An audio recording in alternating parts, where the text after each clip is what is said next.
आपण पाहताय महाधुरळा। नमस्कार, महाधुरळा ब्रेकिंग न्यूज मध्ये आपलं मनापासून स्वागत। मी गुरुबाळ माळी आपल्याला देत आहे ब्रेकिंग न्यूज। रविवारी दुपारी 3 वाजता महाराष्ट्राच्या मंत्रिमंडळाचा विस्तार होईल, शपथविधी होईल।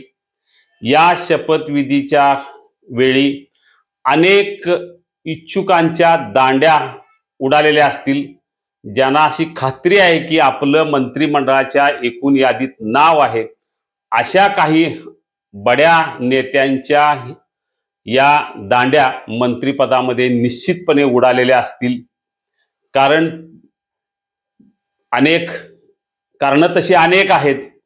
एक तर आहे रिपोर्ट कार्ड मध्ये काही जण नापास झालेले आहेत, काहींना जातीचा दणका बसेल, काहींना विभागाचा दणका बसेल, काहींना जिल्ह्याच्या फटक्या बसेल। म्हणजे एका जिल्ह्यात मंत्री किती करायचे, एका जातीचे मंत्री किती करायचे, एका विभागात किती मंत्री करायचे, असे अनेक प्रश्न असतील। याशिवाय अकार्यक्षमता, वाचाळवीर आणि कलंकित अशा अनेक कारणामुळे अनेकांच्या दांड्या उडणार हे नक्की आहे, निश्चित आहे। फक्त आता कोणाला कशाचा फटका बसणार हे उद्या दुपारी कळेल। आता जवळजवळ यादी तयार आहे, दिल्लीत ती यादी पाठवलेली आहे। उद्या सकाळी म्हणजे रविवारी सकाळी प्रत्येकाला निरोप मिळेल शपथविधीला या म्हणून। अनेक निरोप हे खुद्द मुख्यमंत्री देवेंद्र फडणवीस यांच्याकडनं जातील की तुम्ही शपथविधीला या। ज्यांना मंत्रिमंडळात स्थान मिळणार नाही त्यांची नाराजी वाढू नये म्हणून शेवटच्या क्षणापर्यंत ही नावे जाहीर होणे शक्य नाही। शेवटच्या क्षणी ही नावे जाहीर होतील आणि मंत्रिमंडळाचा विस्तार होईल। 1991 नंतर प्रथमच नागपुरात मंत्र्यांचा शपथविधी होणार आहे। अनेक वर्षानंतर शपथविधी होणार आहे। सोमवारपासून अधिवेशन आहे विधानसभेचं। त्यापूर्वी उद्या हा शपथविधीचा कार्यक्रम होईल। त्यामध्ये भाजपचे 21 आणि शिवसेना शिंदे गट 12 आणि राष्ट्रवादी अजित पवार गटाचे 10 मंत्री असतील। पण हे सगळे मंत्री उद्या शपथविधी घेणार नाहीत।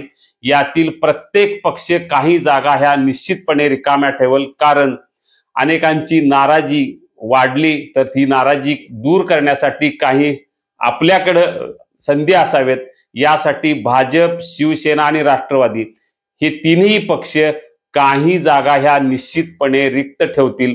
त्यामुळे जरी 43 मंत्री करू शकत असतील तरी सगळे 43 मंत्र्यांचा उद्या शपथविधी होणार नाही। साधारणतः 35 मंत्र्यांचा किंवा त्यापेक्षाही कमी मंत्र्यांचा शपथविधी उद्या होईल आणि मंत्रिमंडळाचा पुन्हा विस्तार करण्याची संधी उपलब्ध असेल। म्हणजे नाराजी वाढली की काय थोडा मंत्रिमंडळ विस्तार करायचं, म्हणजे प्रत्येकाला आपल्या पक्षात बांधून ठेवण्यासाठी काही जागा ह्या निश्चितपणे रिक्त ठेवल्या जातील।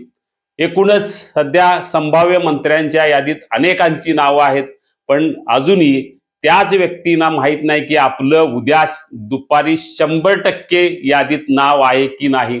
काहींना माहित असेल पण अनेकांना हे माहित नाही की आपलं उद्या नाव येणार की नाही। त्यामुळे प्रत्येक जण आता प्रतीक्षेत आहेत कधी फोन येणार आणि कधी शपथ घेऊ याच्यात आहेत। पण सगळेच वेटिंग लिस्टवर जसे आहेत तसे अनेकांना खात्री आहे की आपलं या मंत्रिमंडळाच्या यादीत नाव असेल। त्यामुळे अनेकांनी कोट शिवलेले आहेत। काही जण उद्या सकाळी घेतील कोट आणि दुपारी शपथविधीला जातील। धक्कातंत्र या तिन्ही पक्षात असेल, भाजपमध्येही धक्कातंत्र असेल, शिवसेनेतही असेल आणि राष्ट्रवादीत असेल। कारणं आहेत, अडचणी आहेत, त्यामुळे हे धक्कातंत्र असेल। अनेकांना समाधान करायचं आहे। त्यामुळे शिवसेनेमध्ये अडीच वर्षाचा फॉर्म्युला हा जवळजवळ निश्चित झाला आहे। म्हणजे 2.5 वर्षे साधारणतः 8-10 आमदारांना मंत्रिपद मिळेल आणि त्यानंतर 2.5 वर्षे 8-10 आमदारांना मंत्रिपद मिळेल। त्यामुळे अनेकांचं समाधान, अनेकांना मंत्रिपद मिळण्याची चिन्ह आहेत। त्या दृष्टीने चर्चा झालेली आहे, हालचाली सुरू आहेत। एकूणच काही नेत्यांना या मंत्रिमंडळात स्थान मिळेल की नाही यावर शंका आहे, संशय आहे। त्यामध्ये शिवसेनेच्या नेत्यांची नावं जास्त आहेत। मुळात संजय शिरसाट, भरत गोगावले, प्रताप सरनाईक, विजय शिवतारे अशी अनेक म्हणजे शंभूराज देसाई ही अशी अनेक नाव आहेत की ह्यांना निश्चितपणे मंत्रिमंडळात स्थान मिळेल. पण दीपक केसरकर, संजय राठोड, अब्दुल सत्तार अशी काही नावं आहेत की त्यांची खात्री देता येत नाही. यांना मंत्रिमंडळ स्थान मिळण्याची शक्यता फार कमी आहे. याशिवाय भाजपमध्ये असे अनेक नावं आहेत. त्यामध्ये चंद्रकांत दादा पाटील आहेत, सुरेश खाडे आहेत. याशिवाय आणखी नावं आहेत की त्यांना मंत्रिपद मिळणार की इतर कोणतं तरी पद मिळणार, याबाबत ही चर्चा आहे. जसं शिवसेना आणि भाजपमध्ये आहे तीच अवस्था राष्ट्रवादी अजित पवार गटातही आहे. तिथेही छगन भुजबळ यांच्यासह अनेकांची नावं आहेत की हसन मुश्रीफ, वळसे पाटील अशी काही नावं आहेत की यांना मंत्रिपद मिळणार की नाही याबाबत शंका आहे. मंत्रिपद न मिळाल्यास त्यांना नेमकं कोणतं पद मिळणार, मग प्रदेशाध्यक्ष पद मिळणार की अन्य कोणतं, त्यांची सोय, त्यांचं पुनर्वसन केलं जाणार, याबाबत उलटसुलट चर्चा सुरू आहे. पश्चिम महाराष्ट्रात काहींची मंत्रिपद ही जवळजवळ निश्चित आहेत. त्यामध्ये शिवेंद्रराजे भोसले, गोपीचंद पडळकर, विनय कोरे अशी काही नावं आहेत की त्यांना निश्चितपणे मंत्रिपद मिळेल.